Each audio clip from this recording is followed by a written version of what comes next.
हाय दोस्तों, मैं अनिल आप सभी का आपके अपने चैनल में स्वागत करता हूँ। आइए हम सभी एक प्रश्न देखते हैं।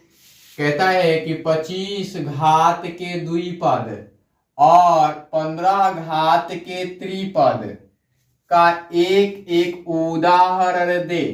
कहता है गिव वन एग्जाम्पल।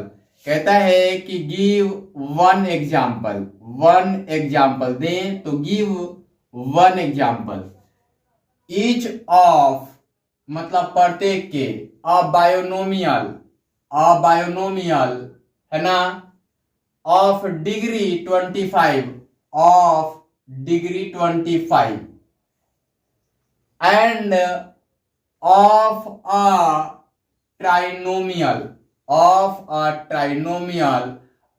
डिग्री 15। ये कहा है तो एक एक उदाहरण देना है। चलिए आ जाते हैं आगे की ओर। हम लिखते हैं इसको हल या सॉल्यूशंस, है ना। लिखते हैं दिया है या गिवन या वी हैव, है ना।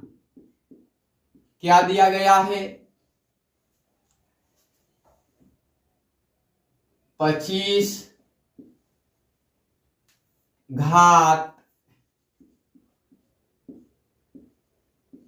के द्विपद का उदाहरण, है ना। साथ ही 15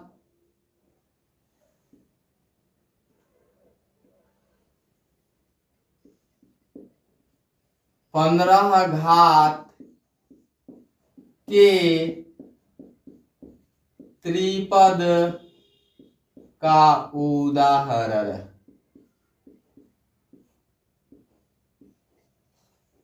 उदाहरण ही पूर्ण विराम दीजिए ना, अच्छा रहेगा, है ना। लिख सकते हैं कि example of a binomial of degree 25, है ना। क्या लिख सकते हैं? एग्जाम्पल, इच नहीं लिखेंगे, of a binomial of degree 25। फिर उसी प्रकार से लिखेंगे example of trinomial of degree 15, ऐसा लिख सकते हैं अंग्रेजी में। अब आते हैं आगे की ओर।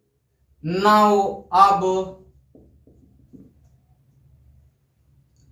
25 घात के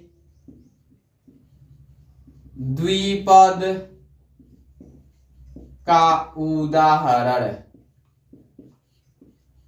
बराबर x पावर 25 एडेड टू, कुछ भी लिख लीजिए, समथिंग, कुछ भी कांस्टेंट लिख लीजिए, कांस्टेंट c लिख सकते हैं, या आप 2 लिख लीजिए, 3 लिख लीजिए, कुछ भी लिख लीजिए। ये एक उदाहरण हो गया, है ना। तथा 15 घात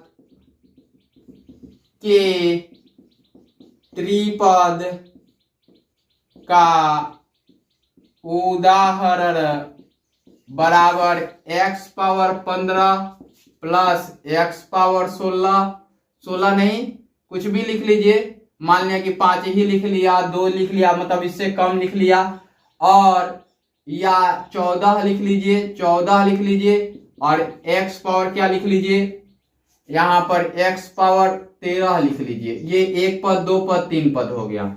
तो 15 घात के त्रिपद का उदाहरण लिखना है, तो 15 घात लिखा गया, त्रिपद का उदाहरण हो गया।